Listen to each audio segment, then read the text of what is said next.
Hi, hello, welcome to Mass Academy. Today we are going to discuss about the topics atomic mass, relative atomic mass and average atomic mass.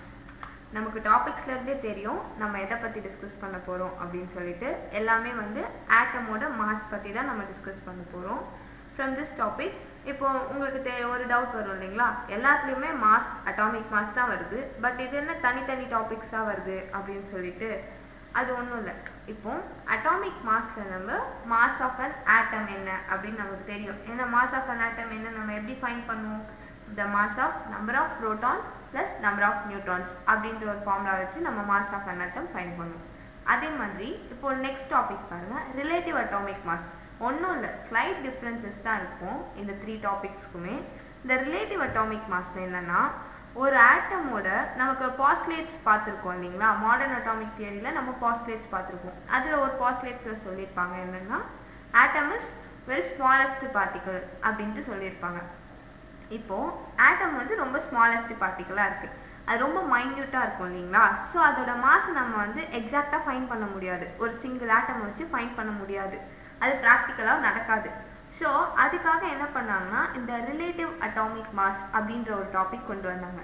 அதில் என்னென்னா, அந்த relative அப்படின்றத பார்த்துக்கோங்க, ஒரு ஆட்டமோட வெயிட்டை இன்னொரு ஆட்டம் கூட எப்படின்னா கம்பேர் பண்ணி ஆர் ரிலேட் பண்ணி அதுலேருந்து ஒரு இண்டிவிஜுவல் ஆட்டமோட மாஸை வந்து ஃபைண்ட் பண்ணுவாங்க.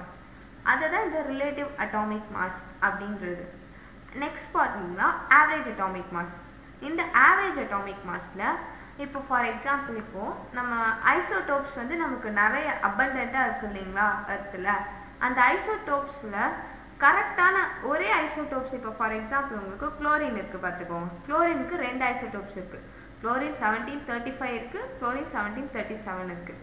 இதோட மாஸ் நம்பர் பாருங்கள், ரெண்டுத்துக்கும் டிஃபர் ஆகுது, ஒன்றுக்கு 35 வருது அண்ட் இன்னொன்றுக்கு 37 வருது. ஸோ நமக்கு எது கரெக்ட் அப்படின்றது தெரியாது இல்லைங்களா. ஸோ அதை ஃபைண்ட் பண்ணுறதுக்கு தான் நம்ம இந்த ஆவரேஜ் அட்டாமிக் மாஸ் அப்படின்ற டாபிக் இருக்குது. இப்போ நான் இதை பற்றி ஒரு சின்ன இன்ட்ரடக்ஷன் கொடுத்தேன். இப்போ உங்கள் சிலபஸில் புக்ஸில் எப்படி கொடுத்துருக்காங்க அப்படின்றத நான் இப்போ உங்களுக்கு 1 by 1 சொல்கிறேன், சரிங்களா. ஃபர்ஸ்ட் டாபிக் என்ன சொன்னோன்னா அட்டாமிக் மாஸ் அப்படின்னு சொன்னோம் இல்லைங்களா. It's nothing but the sum of number of protons and neutrons of an atom is called mass number. இது நமக்கு முன்னாடியே தெரியும். மாஸ் நம்பர்னா என்ன, ப்ரோட்டான்ஸ் அண்ட் நியூட்ரான்ஸ். அதுக்கு ஒரு யூனிட் கொடுத்தோம். என்ன யூனிட் கொடுத்தாங்க பார்த்தீங்கன்னா AMU அப்படின்றது. AMU இஸ் நத்திங் பட் ஏன்னா அட்டாமிக் மாஸ் யூனிட். அதை இன்னும் கொஞ்சம் ஷார்ட்டாக வந்து சிம்பிளிஃபை பண்ணாங்க. என்ன, இப்போ வந்து நம்ம U அப்படின்னா அதை மென்ஷன் பண்ணுறோம்.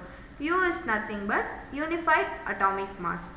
அண்ட் நெக்ஸ்ட் டாபிக்குள்ளே போகிறதுக்குள்ளே, அந்த ரிலேட்டிவ் அட்டாமிக் மாஸ்க்குள்ளே போகிறதுக்குள்ளே அப்சல்யூட் மாஸ் அப்படின்ற கான்செப்ட் உங்களுக்கு தெரிஞ்சிருக்கணும். அந்த அப்சல்யூட் மாஸ்னா என்னன்னா, அது இட்ஸ் வெரி சிம்பிள். என்னன்னா, protons plus neutrons plus electrons, இது மூணுத்தோட மாஸையும் ஆட் பண்ணுறது தான் இந்த அப்சல்யூட் மாஸ். அதையும் நம்ம டைரெக்டாக அப்சல்யூட் மாஸை வந்து ஃபைண்ட் பண்ண முடியாது. ஸோ ப்ரோட்டான்ஸ் தனியாக, நியூட்ரான்ஸ் தனியாக அண்ட் எலக்ட்ரான்ஸ் தனியாக சேர்த்து மூணுத்தையும் டோட்டல் பண்ணி ஆட் பண்ணுறது தான் இந்த அப்சல்யூட் மாஸ் அப்படின்னு சொல்கிறது. அண்ட் நெக்ஸ்ட் டாபிக் என்னென்னா இந்த ரிலேட்டிவ் அட்டாமிக் மாஸ். சொன்னேன் இல்லைங்களா, ஒரு ஆட்டமாக இன்னொரு ஆட்டம் கூட ரிலேட் பண்ணி ஃபைண்ட் பண்ணுறதுன்னு, அதுதான் இந்த ரிலேட்டிவ் அட்டாமிக் மாஸ். அதோட ஃபார்முலா பார்த்துக்கோங்க. அந்த AR இருக்குது இல்லைங்களா, Rன்றது ரிலேட்டிவ் அண்ட் Aன்றது வந்து அட்டாமிக் மாஸ். அதோட formula average mass of the isotope of the element divided by 1/12th mass of 1 carbon 12 atom. Carbon 12 atom ஏன் எடுக்கிறோம் நமக்கு தெரியும், because it is very stable isotope in the earth, it's most abundant in the earth crust. அதனால தான் நம்ம carbon 12 isotope எடுக்கிறோம். For sum of the relative atomics mass வந்து இந்த டேபிளில் நான் உங்களுக்கு டேப்லெட் பண்ணியிருக்கேன். இது வந்து உங்களுக்கு ப்ராப்ளம்ஸ் போடுறதுக்கு ப்ளஸ் இது வந்து 1 மார்க்ஸ்லேயும் கேட்க சான்சஸ் இருக்குது. இதெல்லாம் நீங்கள் ஒரு ரெவ்யூ மாதிரி பார்த்து வச்சுக்கோங்க. ரொம்ப ரிப்பீட்டடாக கேட்குறது தான் கொடுத்துருக்காங்க புக்ஸ்லையும், அதே தான் நான் இந்த ஸ்லைட்லேயும் உங்களுக்கு போட்டிருக்கேன்.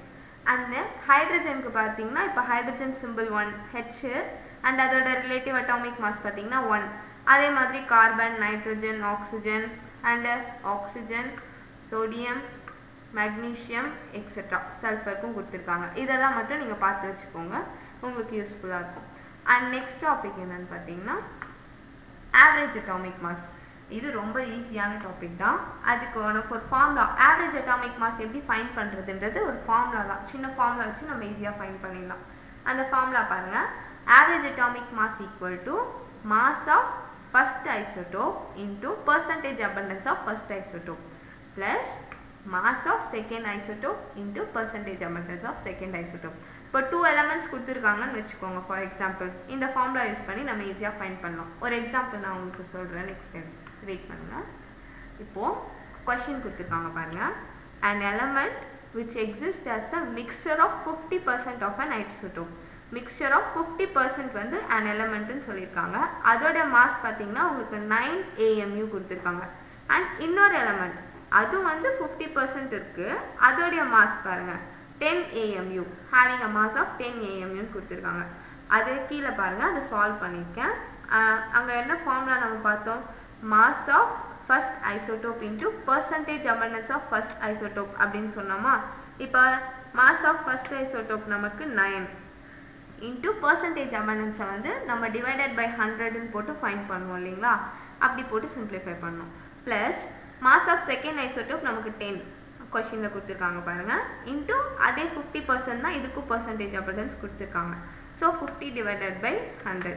அது சிம்பிளிஃபை பண்ணால் நமக்கு ஃபஸ்ட்டோட மாஸை சிம்பிளிஃபை பண்ணால் 4.5 வருது. ப்ளஸ் செகண்டோட ஐசோடோப் மாஸை சிம்பிளிஃபை பண்ணால் 5 வருது. ரெண்டுத்தையும் ஆட் பண்ணோம்னா நமக்கு 9.5 வருது. அதோட யூனிட் நமக்கு தெரியும், அட்டாமிக் மாஸ் யூனிட், அதை AMU அப்படின்னு சொல்லிட்டு சொல்கிறோம். நெக்ஸ்ட் அதுக்கான average atomic mass of some elements நான் இங்கே டேப்லெட் பண்ணியிருக்கேன். இது உங்களுக்கு வந்து புக்ஸில் வந்து ஃப்ரீக்வெண்ட்டாக வரும், ப்ராப்ளம்ஸில் போடுறதுக்கு யூஸ்ஃபுல்லாக இருக்கும். சரிங்களா. ஹைட்ரஜனுக்கு வந்து சிம்பிள் H நமக்கு தெரியும். அட்டாமிக் மாஸ் பாருங்கள், AMU வந்து 1.008 வருது. நெக்ஸ்ட்டு ஹீலியம்க்கு 4.003, லித்தியம்க்கு 6.941 அண்ட் பெர்லியம்க்கு 9.012, போரானுக்கு 10.811. இது average atomic mass of elements. And இப்போ நம்ம என்ன பார்த்தோன்றது ஒரு சின்ன ரீகேப்ஸ் பார்த்துடலாம். இதில் இந்த ரீகேப்ஸில் பாருங்கள் என்ன கொடுத்துருக்காங்க. அட்டாமிக் மாஸ்னால் தெரியும், number of protons plus number of neutrons, உங்களுக்கு தெரிஞ்சது தான் இது. நெக்ஸ்ட்டு அப்சல்யூட் மாஸ்ன்ற டாபிக் ரிலேட்டிவ் அட்டாமிக்ஸ் மாஸ்க்கு வரதுனால நான் இதில் உங்களுக்கு எக்ஸ்பிளைன் பண்ணேன். ஒன்றும் இல்லை, இதில் protons plus neutrons plus electrons பற்றி சொல்கிறோம். தென் ரிலேட்டிவ் அட்டாமிக் மாஸ் வந்து இந்த ஃபார்முலா இருக்குது. average mass of isotope of element divided by mass of 1/12th of the mass of carbon 12 atom. Next, average atomic mass, mass of isotopes given plus mass of isotope, second isotope in the second, third in the third. இதை பற்றின ஃபார்முலாஸில் உங்களுக்கு next இந்த average atomic மாஸ்க்கான problems தான் உங்களுக்கு next வீடியோவில் நான் post பண்ணுறேன். இந்த வீடியோவில் உங்களுக்கு ஏதாச்சும் டவுட் இருந்தால் கமெண்ட் செக்ஷனில் போஸ்ட் பண்ணுங்கள், நான் உங்களுக்கு அதுக்கான ஆன்சர்ஸ் சென்ட் பண்ணுறேன். தேங்க்யூ.